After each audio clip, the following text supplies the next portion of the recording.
Programme हो क्या रहा है के साथ मैं हूं शाजिया खान। प्रोग्राम में आज सबसे पहले बात होगी 571 अरब का टैक्सों से भरा बजट। अशिया खुर्रनोश की कीमतों में मजीद इजाफा, हुकूमत अवाम को रमजान में कोई रिलीफ नहीं दे रही, खाद और बिजली की मद में बजट सब्सिडी किसान के लिए नाकाफी। प्रोग्राम के दूसरे हिस्से में बात होगी पाकिस्तान में रहन सहन के अखराजात बांग्लादेश और भारत से ज्यादा क्यों, गरीब आदमी को हुकूमत के बिलावास्ता टैक्सों का नया टीका। और प्रोग्राम के आखिरी हिस्से में हम बात करेंगे दिफाई बजट 2016-17 के हवाले से, जिसमें सिर्फ 17% मुल्क के दिफा के लिए मुख्तस। 3 सालों में तवानाई के शोबों पर 988 बिलियन खर्च करने के बावजूद बिजली बहरान खत्म नहीं हो रहा।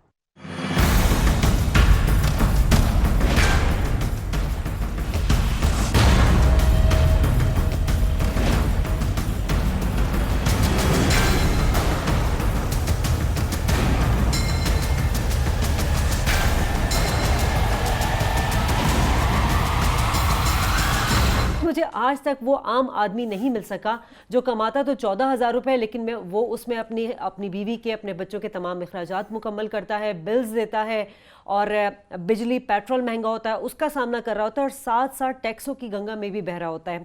आज हमारा जो पहला सेगमेंट है वो इसी पर मुश्तमिल होगा और हम बात करेंगे कि महंगाई और जो बजट आया इससे एक आम आदमी को रमज़ानुल मुबारक में ये सामना करना पड़ा है। मोज़स पैनल का तारुफ करा दूँ, अयाज अमीर साहब और डॉक्टर फ़ारूक सलीम। अस्सलाम वालेकुम नाज़रीन, डिस्कशन हम करेंगे ज़रूर, लेकिन हम ये जानेंगे पहले कि जो बजट आया उसमें अशिया ज़रूरिया पर जो टैक्स है और जहाँ हमने देखा है कि माह सयाम की भी आमद है, तो अवाम क्या राय रखते हैं, पहले ये सुनिए फिर बात करेंगे। इस बजट में हमारे लिए कोई फ़ायदे वाली बात नहीं है। जो यूटिलिटी स्टोर में 2 अरब रुपए की वो वज़ीर आज़म साहब कह रहे हैं कि मैं रिलीफ दे रहा हूँ, उसमें बाहर इससे ज़्यादा सस्ता है। गवर्नमेंट हमारे साथ मजाक कर रही है, ये क्या सीरियस है? आप ये देखें कि हमारी 10% अगर इन्होंने बढ़ाई है तो महंगाई कितनी ज़्यादा कर दी। हमारा जो 10% इन्होंने बढ़ाया है वो तो बैक हो रहा है, वापस उन्हीं के पास जा रहा है ना, टैक्स की शक्ल में। ये जो बजट आया है ना, ये तो गरीबों का बेड़ा गर्क कर दिया इन्होंने। इसमें क्या इन्होंने दिया बजट में? ठीक है, मैं तो यही कहूँगा कि गरीब आवाम के लिए इन्होंने जितना इनको पीसना चाहते थे पीस दिया। गरीब आदमी की ये पोजीशन है कि वो बंदा 10 दफ़ा सोचता है एक चीज़ परचेज़ करते हुए। सपोज़ आप कोई भी सब्ज़ी जाके लें, फ्रूट जाके लें, रमज़ान शरीफ से पहले बढ़ गए हैं, बजट से पहले हर चीज़ के रेट बढ़ गए हैं, चेक एंड बैलेंस नहीं है। ये इस हुकूमत की नाकामी का मुँह बोलता सबूत है। जो बजट है ये लफ्ज़ों का हेर फेर है, इसको बजट कहते हैं। और ये जितने भी ये सियासतदान हमारे बैठे हैं, अल्लाह ताला इनको हदायत दे, ये कभी भी नहीं सुधर सकते, क्योंकि अपनी तनख्वाहें 3 गुना ज़्यादा कर दी। गरीबों का क्या दिया? अभी रमज़ान आ रहा है और लोगों के चेहरे देखे हैं, वो शॉपिंग करनी है, रोज़े रखने हैं, ख़रीदो फ़रोख्त करनी है, चेहरे उनके उतरे हुए हैं। और ये हम एटमी कुव्वत हैं, पानी नहीं है, गैस नहीं है, बिजली नहीं है और लोग अय्याशियाँ कर रहे हैं। इसलिए मेरी रिक्वेस्ट है उनसे कि कम से कम गरीबों के लिए कुछ सोचें और कोई रिलीफ दें उनको। अवामी हुकूमत ने अवाम में रमज़ान से पहले ही बम गिरा दिया, मौक़िफ़ आपने सुना। डॉक्टर साहब, सबसे पहले तो मैं आपसे ये जानना चाहूँगी कि 571 अरब का टैक्सों का जो इन्होंने बजट दिया है, साथ साथ लोगों की राय भी आपने सुनी। मतलब ये अंधेर नगरी मची हुई है कि जिस तरह आवाम दुहाइयाँ दे रहे थे। शाजिया, एक तरफ तो वो बजट की पेचीदगियाँ हैं, वो पिछले 3-4 दिन से हम मुसलसल डिस्कस कर रहे हैं कि वो एग्रीकल्चर सेक्टर 25 साल से भी जो हाल उसका 25 साल में नहीं हुआ, अब उससे बुरा हाल है, तहस नहस हो गया। एक आपने 571 रुपये, ये छुपे हुए टैक्सेस हैं, रियली सामने नज़र नहीं आते। जब मैंने तकरीर सुनी थी उस वक्त नहीं आ रहे थे। इसमें से आधे इनडायरेक्ट टैक्सेस हैं, बिला वास्ता 250 बिलियन के तकरीबन इनडायरेक्ट टैक्सेस हैं और 250 बिलियन के विद होल्डिंग टैक्सेस हैं। अब विद होल्डिंग टैक्सेस ये हैं कि वो आपकी कॉस्ट ऑफ डूइंग बिजनेस, जो कारोबार करने का लागत आती है, जो पैदावारी लागत है, उसको बढ़ा देंगे और ये भी रफ्ता रफ्ता आपको जो कीमतें हैं खुर्दनोश की उसमें नज़र आने लगेंगी। जो मुझे सबसे अजीब चीज़ लगी, अब इसका बजट का अभी असर तो मैं नहीं समझता हूँ कि मार्केट के ऊपर आ गया होगा, शायद रमज़ान का ज़्यादा जोर है, लेकिन होलसेल मार्केट में शादिया 50 से 75% तक ऑलरेडी चीज़ों की कीमतों में जो है वो इजाफा हो गया। जो 2 आइटम हमेशा रमज़ान के शुरू में जिनका बेतहाशा इस्तेमाल होता है, एक बेसन और खजूर, पिछले रमज़ान में बेसन जो है वो 130 रुपये केजी था और इस रमज़ान में वो 200 रुपये केजी बिक रहा है, यानी कि 53% का इजाफा है। अब हुकूमत बताती है कि हमारी 3% افراط زر کا ریٹ ہے کہ قیمتیں ایک سال میں جو 3% بڑھ رہی ہیں. بیسن 53% بڑھ گیا اور کھجور پچھلے رمضان میں 150 روپے کے جی مل رہا تھا اور اب اس کی قیمت 250 روپے کے جی ہے. یہاں پہ 66% اضافہ ہے. اسی طرح ہول سیل مارکیٹ میں کریلا جو ہے, کریلے وہ 150 روپے پر 5 کے جی مل رہے تھے, اب 200 پہ چلے گئے ہیں. کھیرا 80 سے 140 پہ چلا گیا ہے. آلو 1800 روپے جو 110 کے جی کا بیگ تھا وہ 2500 پہ چلا گیا ہے. ٹینڈے 150 پر 5 کے جی سے 200 پہ چلے گئے ہیں. شملہ مرچ جو ہے وہ 400 سے وہ 150 سے 400 پہ چلی گئی ہے. جو واحد چیز ایاز صاحب کو 1 درجن پرائسز ہم نے دیکھی, اس میں ایک چیز ایسی ملی جس کی قیمتیں ایکچولی کم ہو گئی ہیں اور وہ نیمو تھے.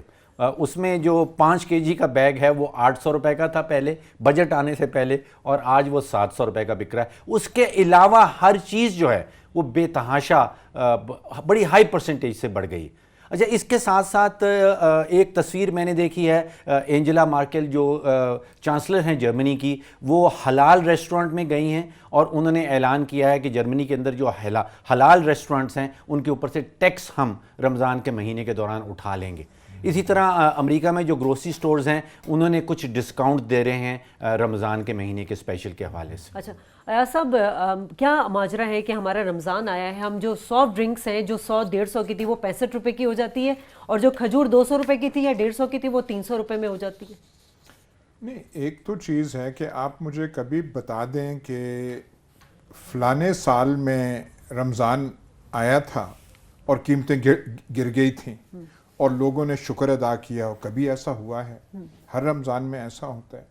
ایک تو آپ کنفیوز کر دیتی ہیں, ہم کنفیوز کر دیتے ہیں کاروبار کو اور مذہب کو. مذہب کا اثر ہمارے کاروبار پہ بالکل نہیں ہوتا. روزے بھی رکھے جائیں گے, نماز بھی پڑھی جائے گی, پر جس نے قیمتیں بڑھانی ہیں وہ بڑھائے گا, جو کم تولے گا وہ روش اپنی ختم نہیں کرے گا. ملاوٹ جو ہوتی ہے, اور ملاوٹ آج کل بہت عام ہے پاکستان میں, وہ ماہ رمضان میں رک نہیں جاتی. تو یہ بالکل دو جو ہیں سپریٹ شعبے ہیں, اور قیمتیں جو ہیں وہ بڑھتی جاتی ہیں. ایسا اس میں حکومتی تو کوئی رول ہونا چاہیے نا, اگر قیمتیں بڑھ رہی ہیں, ذخیرہ اندوزی ہو رہی ہے, اس کی کس طرح روک تھام کی جائے؟ ڈاکٹر صاحب, یہ جو گورنمنٹ ہے اور ہماری معیشت اس وقت جو ہے, یہ تو ایک فری فار آل, وہ انگریزی میں کہتے ہیں لیزی فیئر اکانومی ہے.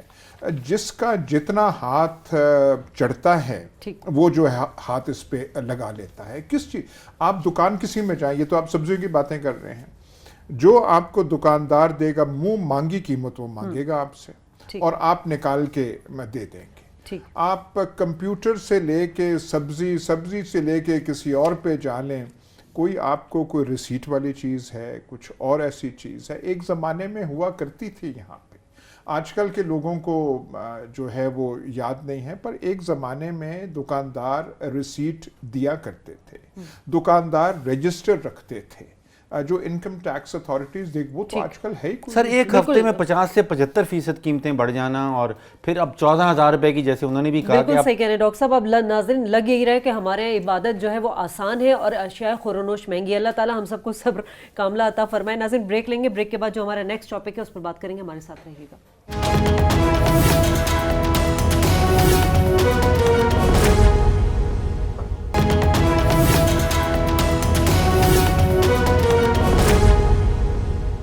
ویلکم بیک ناظرین. اور بریک سے پہلے ہم بات کر رہے تھے کہ اس وقت جب کہ بجٹ آ چکا ہے, مہنگائی کا بم گرایا جا چکا ہے, اور ساتھ ساتھ رمضان المبارک کی بھی آمد ہو چکی ہے, لیکن ستم در ستم کہ پاکستان ایک زرعی ملک ہونے کے باوجود جو ہے وہ ہمارے ہاں جو کاسٹ آف لیونگ ہے وہ دیگر ممالک کے ساتھ کمپیئر کیا جائے تو وہ بہت زیادہ ہے. ڈاکٹر صاحب, ہم بات کر رہے ہیں بنگلہ دیش کی اور بھارت کی, کہ وہاں پر جو کاسٹ آف لیونگ ہے اور پاکستان میں, یہ فرق ہے کیوں؟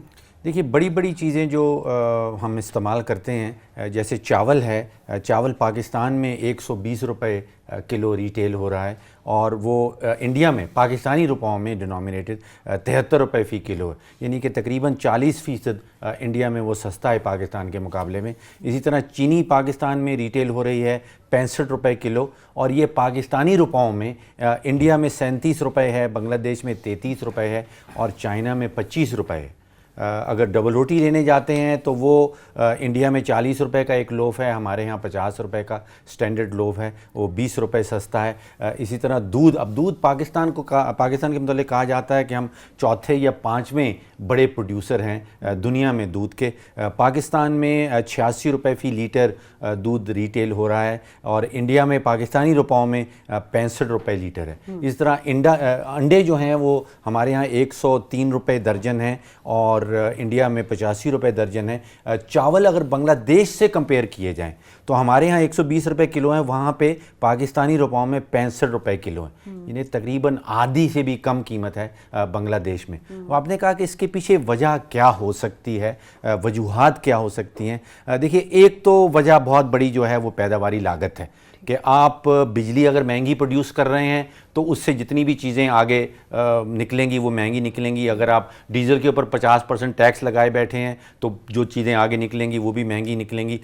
ایک حصہ اس کا کرپشن کا بھی ہے شازیہ، لیکن اگر آپ نندی پور پاور پروجیکٹ شروع کرتے ہیں 23 ارب سے اور وہ 84 ارب پہ جا کے ختم ہوتا ہے تو اس سے آگے جو بجلی نکلے گی وہ یقینی طور پہ بہت مہنگی ہوگی، کیونکہ آپ نے 84 ارب روپے کے اوپر فائنینسنگ کاسٹ آپ نے سود اس کے اوپر بھرنا ہے۔ اور تیسرا سب سے بڑا اس کے پیچھے جو جواز ہے وہ بلا واسطہ ٹیکسز ہیں، جو اس بجٹ میں آپ نے دیکھا کہ دوبارہ سے اور مزید آئے ہیں، اور پورے ملک میں تقریباً 60% ٹوٹل ٹیکسز جو وصول کیے جاتے ہیں وہ سارے کے سارے بلا واسطہ ٹیکسز ہیں۔ تو بلا واسطہ ٹیکسز، کرپشن اور پیداواری لاگت، یہ 3 آئٹمز ہیں جس کی وجہ سے شاید ہماری چیزیں جو ہیں وہ ایک ہر وقت پاکستان کی چیزیں جو ہیں وہ انڈیا اور بنگلہ دیش سے ہمیشہ سے مہنگی نہیں ہوتی تھی، یہ پچھلے کچھ سالوں میں مہنگی ہونے لگی۔ ٹھیک ہے ایاز صاحب، مطلب اگر بنگلہ دیش اور بھارت کی بات کریں تو وہاں بھی تو مسائل ہوں گے نا، ایسا نہیں کہ وہاں مسائل نہیں ہوں گے، لیکن آپ کیا سمجھتے ہیں وہاں اکانومی اچھی ہے، چیک اینڈ بیلنس زیادہ ہے، اکاؤنٹیبلٹی زیادہ ہے، گورنمنٹ جو ہے وہ تمام چیزوں کو مینیج کر لیتی ہے؟ کیونکہ ہمارے یہاں تو گورنمنٹ نائل ہو جاتی ہے جب خسارہ ہوتا ہے، مینیج نہیں کر پاتی ہے تو پھر وہ انڈائریکٹ ٹیکس لگا دیتی ہے۔ دیکھیے بہت عرصے تک تو ہم یہ کہتے رہے ہیں کہ ہم ہندوستان اور بنگلہ دیش سے زیادہ خوشحال ہیں، ہمارے لوگ بہتر کھاتے ہیں، وہ جو ہے زیادہ سپینڈ کرتے ہیں، اور یہ ہم کہتے رہے ہیں کہ ایبجیکٹ پاورٹی، غربت جو ہے جس قسم کی آپ کو ہندوستان میں یا بنگلہ دیش میں ملے گی وہ یہاں پہ نہیں ہے۔ یہ ہم نے کہانی بنائی تھی یا اس میں حقیقت تھا، لیکن یہ ہم بہت عرصے تک ہم یہ کرتے رہے ہیں۔ اب آپ کو یہ پتہ ہوگا کہ ادویات جو ہیں ہندوستان میں ہم سے بہت حد تک سستی ہیں، لیکن ہم نے کبھی کوشش نہیں کی، اور جب کبھی کسی حکومت نے بات بھی کی ہے کہ ادویات کیا ہم کچھ ایسے ترکیب کریں کہ نیچے آئیں، فارماسیوٹیکل انڈسٹری سے اتنی ریزسٹنس آتی ہے کہ گورنمنٹس وہیں کی وہیں رک جاتی ہیں۔ ایک اور چیز ہے کہ جو ایک جسے انگریزی میں کہتے ہیں ڈس فنکشنالٹی آف دی اکانومی یا سوسائٹی، وہ بہت زیادہ ہو گیا، کیونکہ کنٹرول نام کی چیز یا ڈسپلن نام کی چیز جو کہ قانون کے تحت یا دائرے میں ہوتی ہے وہ یہاں سے ڈسپیئر ہوتی گئی ہے۔ میں پہلے سیگمنٹ میں بھی آپ سے کہہ رہا تھا کہ ایک زمانہ تھا جب دکانداروں پہ ایک چیک تھا، مارکیٹس پہ چیک تھا، فری مارکیٹ اکانومی ختم نہیں ہوئی تھی، ڈیمانڈ اینڈ سپلائی پہ ہی مارکیٹ چلتی تھی، لیکن یہ جو مکمل کیوس اور ڈس آرڈر اور جو ایک آزادی ہے جو آپ کر لیں، یہ وہاں نہیں تھی۔ آپ کا تاجر طبقہ، دکاندار، نہ تو ٹیکس دیتا ہے، نہ کوئی کتاب رکھتا ہے، نہ کچھ ریسیٹ دیتا ہے، جو منہ میں آتا ہے۔ آپ کسی مارکیٹ میں چلے جائیں، آپ کا جو ٹرانسپورٹ سیکٹر ہے، جو دل آتا ہے بس والوں کا وہ قیمتیں کر دیتے ہیں، گورنمنٹ نام کی کوئی چیز نہیں ہے۔ यहाँ इस्लामाबाद में रिक्शाज नहीं हैं, बाकी ये किंगची रिक्शा बाकी शहरों में है, जी। जो उनका मर्जी आता है वो होता है। एक आदमी का अच्छा भला, वो पहले तो आप वो बारगेनिंग करते हैं, ये करते हैं, वो आपका आधा रोब तो उसी में चला जाता है, पर मनमानी चीज़ें यहाँ पे होती हैं। एक ज़माने में यहाँ पे टैक्सीज मीटर पे चला करती थी, बिल्कुल। आप टैक्सी में बैठते थे तो आपके कहे बगैर ड्राइवर जो है वो मीटर टर्न करता था। वो दिन ऐसे लगता है, और आजकल आप किसी जवान आदमी को बताएं तो वो कहेगा आप किस मुल्क की बात कर रहे हैं, आप किस ज़माने की बात कर रहे हैं, उनकी वो चीज़ में वो समझ में। लेकिन यहाँ पे बिल्कुल केओस और डिसऑर्डर मार्केट में। आप एक चीज़ मैं और कहूँगा, आप किसी बाज़ार में चले जाएं, किसी शहर में चले जाएं, पिंडी में चले जाएं, आप जो आपको बाज़ारों में, सड़कों में डिसऑर्डर मिलेगा, तो हम क्यों समझते हैं कि दुकान में हम जाएंगे तो वहाँ पे एकदम ऑर्डर और डिसिप्लिन आएगा? ऐसे होता नहीं। बिल्कुल ठीक कहा आपने। और जिस तरह हम देख रहे हैं पाकिस्तान में कि कॉस्ट ऑफ लिविंग जो है वो हमारे यहाँ बहुत ज़्यादा महंगी है एज़ कम्पेयर टू भारत और बांग्लादेश, लेकिन साथ साथ यहाँ पर जो दीगर मामलात हैं, जैसे हम अपने सिस्टम की बात करते हैं, उस सिस्टम में हमें कोई चीज़ नज़र नहीं आती, कोई इंफ्रास्ट्रक्चर नज़र नहीं आता, कुछ रिफॉर्म्स नज़र नहीं आते, सिस्टम थोड़ा मिस हमें न होता हुआ नज़र आता है। और शायद यही वजह है कि इस बार जो बजट आया नाज़रीन, उसमें आवाम ने कुछ अजीब सी राय दी है, कुछ मुख्तलिफ राय दी है। क्या है ये आप भी जानिए और हम भी सुनते हैं। बजट जो आया अभी, उसमें आवाम के लिए तो कुछ भी नहीं है। सारी चीज़ें महंगी हुई हैं। रमज़ान आया तो डबल कर दिया इन्होंने, हर चीज़ का रेट डबल हो गया, खाने पीने की अशिया, खजूर तक जो है ना वो डबल हो गई है। गरीब आवाम के लिए इन्होंने कुछ भी नहीं रखा, ये सिर्फ रोडें बनाते रहें, पुल बनाते रहें, और दुनिया का कोई काम इन्होंने नहीं किया। आवाम के लिए ये ज़ालिम हुक्मरान है। ये जो बजट इन्होंने दिया जी, ये गरीब आवाम के हक़ में बिल्कुल नहीं है, क्योंकि गरीब आदमी को चाहिए मिले आटा सस्ता, चीनी सस्ती, जैसे रोज़े आगे आ रहे हैं, निज़ाम है, लेकिन हर चीज़ बहुत महंगी है, गरीब आदमी की पहुंच में नहीं है। ये बजट बनाते हैं सिर्फ इस्लामाबाद के लोगों को देख के, ये आम पाकिस्तानी का नहीं सोचते, जो पाई फेर में बैठा हुआ है वो बेचारा क्या करेगा। इसलिए ये बजट जो है हमारे बिल्कुल गरीब आवाम के साथ नहीं है, और ये बजट में हमें कोई रिलीफ नहीं मिल रही। आवाम को कुछ भी नहीं सहूलत, किसी चीज़ की हुकूमत जो कुछ करी हो अपने मफाद के लिए करी है। सब चीज़ महंगाई है, कोई नहीं, हमें रिस्पॉन्स नहीं मिल रहा है किस चीज़ का। जहाँ भी जाए, किसी स्टॉल पे भी आप चले जाएं, सब तो ज़्यादा महंगाई है। जो 500-600 का कपड़ा वो 1500, 1000 रुपये, 2000 रुपये का बिक रहा है यहाँ पर। जो सब कुछ हुकूमत खुद जानबूझ के महंगाई कर रही है। इनको खुदा का खौफ करना चाहिए, इनमें ज़रा बराबर भी खुदा का खौफ नहीं है इन हुक्मरानों में। 3 साल वजारत उज़्मा लेने के बाद भी आज हमारा बेड़ा गर्क कर दिया इन्होंने, किसी जोगे नहीं छोड़ा हमें। हम तो यही कहेंगे कि इनको अल्लाह हिदायत दे तो दे, इंसान इनको हिदायत नहीं दे सकते। कार्ड ले लो आप, एक 100 रुपये का 65 रुपये आते हैं, 35 रुपये टैक्स काट रहे हैं। ये कोई तरीका है? इतना टैक्स हमारे से हो क्या रहा है? ऑफशोर कंपनियां बन रही हैं, और क्या हो रहा है? मैं कहता हूँ कि ये बदतरीन दौर है इस हुकूमत का, जो 3 दौर में, और ये जनाब बड़े बड़े नारे मारते हैं कि जनाब हमने जनाब देखे मुल्क को कहाँ ले गए। यकीन करें जितना कर्जा इन्होंने लिया है, आम आदमी की आप पोजीशन देख लें कि वो कितना मकरूज हो गया है। ये हर साल जो है बजट जो नाफिज करते हैं, ये गरीबों के लिए बजट करते हैं, अमीरों के लिए कोई बजट नहीं है। उनको फ़र्क नहीं पड़ता, ये अमीर गरीब पर फ़र्क पड़ता है। आवाम के लिए जो खाने पीने की अशिया वो सस्ती की जाए, ताकि ये गरीब लोग इस महंगाई के दौर में अपनी ज़िंदगी बसर कर सकें। दाल पे टैक्स, घी पे टैक्स, हर चीज़ महंगाई कर दी है। अगर टैक्स लेना उनसे लो जिनके बड़े बड़े बंगले हैं। नाज़रीन, अब हम बात करेंगे कुछ दिफाई बजट के हवाले से भी, और हम हालत जंग में है। दिफाई बजट पर हमारे $860 बिलियन जो है वो मुख्तस किए गए हैं। ये हमारी ज़रूरत भी है, इस पर भी बात करेंगे। लेकिन डॉक्टर फ़ारूक सलीम ने एक प्रेजेंटेशन तैयार किया, ये पहले वो देखते हैं। नाज़रीन, पाकिस्तान के दिफाई बजट पे एक नज़र। बजट 2016-17 में दिफा के लिए 860 अरब रुपए की रकम मुख्तस की गई है। इस साल पाकिस्तान की जीडीपी 33 ट्रिलियन रुपीस होगी, जिसका मतलब ये हुआ कि जीडीपी का 2.6% रकम जो है वो दिफा के लिए मुख्तस की गई है। आज से 14 साल पहले सन 2002 में 4.6% जीडीपी का अमाउंट जो है वो डिफेंस के लिए मुख्तस किया गया था। 14 साल के पीरियड में आप देख रहे हैं कि मुसलसल गिर रहा है, और आज 2.6% जीडीपी का अमाउंट दिफा के लिए मुख्तस किया गया है।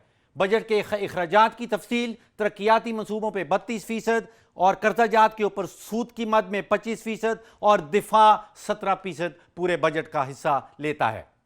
आर्मीज बजट परसेंटेज डिफेंस बजट के 1970 में 83% बजट जो है वो आर्मी की तरफ चला जाता था, और सिंस 1970s ये गिरता गिरता आज 48% पे पहुंच गया है। बजट 2016-17 का अगर देखा जाए तो 860 अरब जो हैं 48% आर्मी को जाते हैं, 21% पाकिस्तान एयरफोर्स को, 11% पाकिस्तान नेवी को और 20% डिफेंस प्रोडक्शन में लगता है।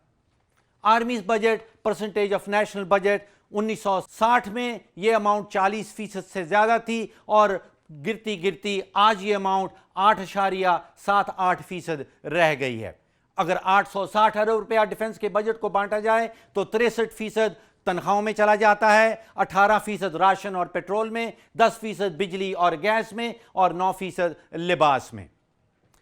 मोदी सरकार ने जो स्पेक्ट्रम ऑफ कॉन्फ्लिक्ट है, जो मैदान जंग है पाकिस्तान के साथ, उसको फर्दर बढ़ा दिया है, फैला दिया है। अस्करी जंगी मैदान तो बड़े सालों से चल रहा था, अब पानी की जंग भी शुरू कर दी गई है, सिफारतकारी के महाज पे जंग जारी है और अस्करियत पसंदी को पाकिस्तान में फाइनेंशियल सपोर्ट भी इंडिया सप्लाई कर रहा है। एक नज़र पाक दुनिया भर के फौजियों के ऊपर, अमेरिका में फी कस फौजी फी साल $5,51,000 खर्च किए जाते हैं, सऊदी अरेबिया में एक फ़ौजी के ऊपर $1,67,000, तुर्की में $25,000, इंडिया में $24,000, इजिप्ट में $9,700 और पाकिस्तान में $8,400। प्रेजेंटेशन आपने देखी, हम हालत जंग में हैं लेकिन बजट का सिर्फ 17% जो है वो दिफा के लिए मुख्तस किया गया है। डॉक्टर साहब, हम मिलिट्री एक्सपेंसेस की अगर बात करें तो हमारी स्ट्रेटेजिक वॉर अलग है, टेररिज्म के खिलाफ हम अलग लड़ रहे हैं, ज़रबे ऑपरेशन अलग है, तो फिर ये आप समझते हैं कि जो 17% है ये काफ़ी है? देखिए 17% भी बहुत ज़्यादा बन जाता है। हमारे सोशल सेक्टर जो हैं, तालीम का सेक्टर हो जाए या हमारा सेहत का सेक्टर हो जाए, वो निगलेक्ट हो जाता है। लेकिन इसको आप अगर प्रॉपर कॉन्टेक्स्ट में देखें, मैं इस वक्त सिर्फ हकाइक सामने रखने की कोशिश कर रहा था। अमूमन ये मिथ है कि शायद 50% से ज़्यादा पाकिस्तानी बजट जो है वो हम डिफेंस में लगा देते हैं, तो हकीकत ये है कि ये एक्चुअली 17% बजट का जो है वो डिफेंस दफा के शोबे के लिए हम सर्फ करते हैं। दूसरी चीज़ ये थी कि शायद ये आम रुझान है, आम सोच है कि डिफेंस का बजट पिछले सालों के मुकाबले में बढ़ता चला जा रहा है, ये भी दुरुस्त नहीं है। जैसे 14 साल पहले हम 4.6% अपना GDP का दिफाई बजट को दिया करते थे और अब वो गिरता गिरता जो है वो 2.6 पे पहुंच गया है। ठीक है, लेकिन डॉक्टर साहब इसी से एक सवाल मैं आपसे निकालना चाहती हूँ कि ये तो आप जीडीपी के हवाले से बात करें, मगर दूसरे नंबर्स के हिसाब से अगर हम बात करें तो सैलरी भी उनकी बढ़ती है, दूसरे फंड्स भी आते हैं, उस पर थोड़ा सा बताइएगा। देखिए, एक तो मामला ये है कि उनकी मैनेजमेंट जो सिविलियन सेक्टर के मुकाबले में है वो हमसे कुछ सुपीरियर है। वो जिस तरह पैसे का सर्फ करते हैं, जिस तरह पैसा उनके सेक्टर में खर्च किया जाता है, वो सिविलियन सेक्टर के मुकाबले में कुछ सुपीरियर है। और उसकी एक वजह ये भी हो सकती है कि एक तरफ तो 20 करोड़ अवाम है, उनके पास 5.5 लाख की नफरी है। 5.5 लाख को मैनेज करना ज़्यादा कंपैरेटिवली ज़्यादा आसान है, 20 करोड़ को मैनेज करना ज़रा मुश्किल होगा। और फिर बहुत सारे चेक्स एंड बैलेंसेस जो उनके निज़ाम में हैं वो हम सिविलियन निज़ाम में एक ज़माने में हुआ करते थे, लेकिन आहिस्ता आहिस्ता वो ख़त्म हो गए हैं। हम भारत की हमेशा बात करते हैं कि वहाँ डिफेंस पर बहुत ज़्यादा जो है पैसे मुख्तस किए जाते हैं, मगर अगर हम उसे कंपेयर करें तो लाजमी सी बात है उनकी इकॉनमी हाई है, उनके मिलिट्री फोर्सेस ज़्यादा हैं, हमारी 7 लाख हैं। इस वजह से भी क्या हम अपने बजट के लिए इतने मुख्तस करते हैं पैसे? नहीं, इतना नहीं है। इंडिया की इकॉनमी क्योंकि ज़्यादा है और उनका जो है इतना परसेंटेज जीडीपी का हो तो वो उनके पास रिसोर्सेज ज़्यादा हैं, जिसका मतलब है कि हम इंडिया के साथ आर्म्स रेस में नहीं पड़ सकते। हमें देखना ये चाहिए कि हमें किन चीज़ों पे, किन एरियाज़ पे कंसंट्रेट करना चाहिए। वो थिंकिंग शायद हमारी आर्म फोर्सेस में अभी तक नहीं आई। और वो जो आप फौजियों से बात करें तो वो कहते हैं कि हमारा स्ट्रेटेजिक डेटरेंस भी होना चाहिए, न्यूक्लियर डेटरेंस भी होना चाहिए, कन्वेंशनल डेटरेंस भी होना चाहिए। वो इसमें जो डिस्टिंक्शन पैदा करनी चाहिए वो नहीं करते। एक और चीज़ है जो इन्होंने डॉक्टर साहब ने फिगर्स बताए हैं, इसमें जो मिलिट्री पेंशन्स हैं वो नहीं आती, वो सिविलियन बजट का हिस्सा है। जी, वो दुनिया भर की प्रैक्टिस ऐसे ही है, क्योंकि जब आप रिटायर हो जाते हैं फिर you part of the civilian workforce, वो भी लेकिन आर्मी को जाता है। जो हमारा न्यूक्लियर स्पेंडिंग है वो भी इस डिफेंस बजट में नहीं है, वो भी इससे सेपरेट है। اور سر وہ کتنا اس کا کوئی واضح نہیں ہے, وہ کہیں بجٹ میں سامنے واضح طور پہ نظر نہیں آتا ویدر وہ اس کا حصہ ہے یا نہیں ہے. ہم یقینی طور پہ یہ نہیں کہہ آپ سے سکتے. کہہ رہا ہوں کہ جتنا یہ سامنے ہوتا ہے کہ اتنا ہم کر رہے ہیں, ہماری ڈیفنس اسپینڈنگ اس سے زیادہ ہے, ممکن ہے. ہاں یہ میں سر. چلیں ایاز امیر صاحب آپ کا بہت شکریہ, ڈاکٹر فاروق سلیم آپ کا بہت شکریہ, اور رمضان المبارک آپ لوگوں کو بھی بہت بہت مبارک ہو. ناظرین, پروگرام کا اختتام میں اس بات سے کرنا چاہوں گی کہ یہ جو اب مہینہ شروع ہو چکا ہے وہ خاص اللہ تعالیٰ کا, اللہ رب العزت کا مہینہ ہے, تو ہمیں اس بابرکت مہینے کی تمام رحمتیں اور تمام عبادتیں کرنے کی توفیق عنایت فرمائے, اور ایک نیکی ضرور کرنے کی توفیق عنایت فرمائے, کیونکہ ایک نیکی کا بدلہ جو ہے وہ 70 نیکی کے برابر ہے, اور ہمارے حکمرانوں کو خاص طور پہ نیک ہدایت دے. شازیہ خان کو اس پروگرام سے اجازت دیجیے. اللہ نگہبان.